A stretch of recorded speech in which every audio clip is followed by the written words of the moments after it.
o mundo ao mesmo tempo estava a mudar, não é?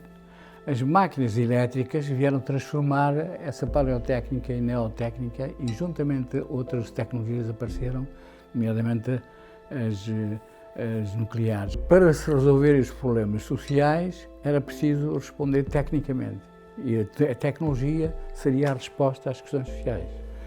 E quando se opta por uma tecnologia tão pesada como é as centrais nucleares, que exigem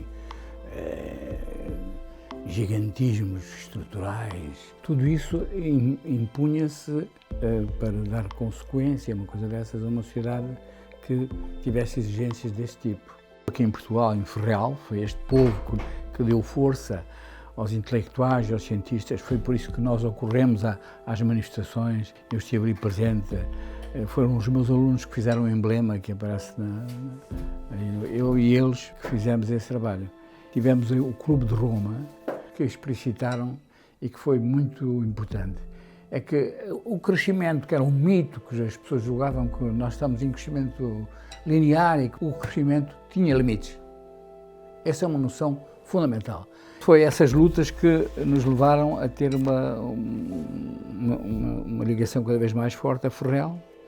E quando apareceu um relatório da Brunelândia, nós vimos que havia cada vez mais consciência de que não queríamos deixar esta terra para as gerações vindouras cada vez mais depauperada.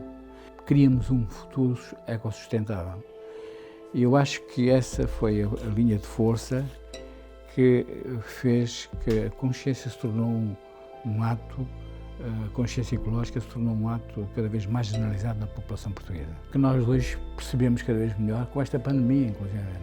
Esta pandemia resulta de problemas ecológicos, das questões essenciais que têm a ver com as mudanças climáticas. Para subsistirmos no futuro, é preciso que desencadeemos o decrescimento das energias fósseis, ao ponto de as excluirmos da nossa sociedade pós-industrial e criarmos só uma produção feita em processos de reciclagem de produtos e materiais recicláveis que possam permitir uma sociedade sustentável baseada num metabolismo circular que não permita mais lixos, mas sim nutrientes que possam entrar sempre num esquema de reciclagem e que possa possibilitar que essa biosfera tenha possibilidades de viver e não ser suscetível de terminar.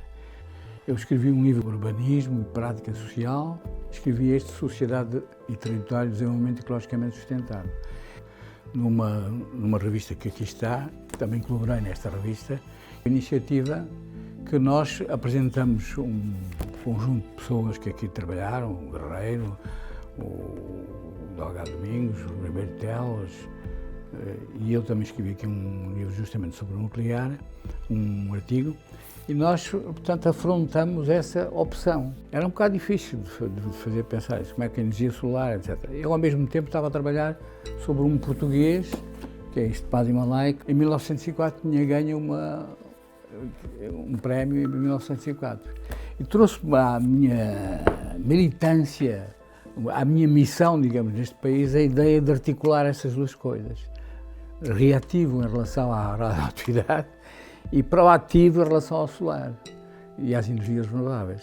Este movimento das lutas em Ferreal foi espetacular, o movimento de Ferreal, que é a participação das massas populares em relação à ameaça, não é?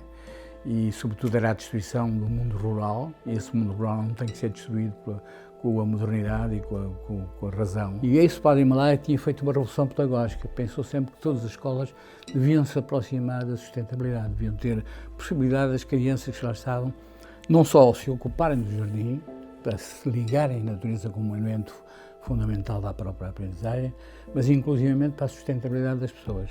Como o Padre Himalaia aqui defendeu e que nós estamos a continuar essa obra, que é a possibilidade de conseguirmos um desenvolvimento ecologicamente sustentado, onde novas formas de vida, uma nova civilização se possa constituir, em que a saúde seja vista como profilaxia em primeiro lugar e que, digamos, as casas, o urbanismo seja uma construção sustentável também.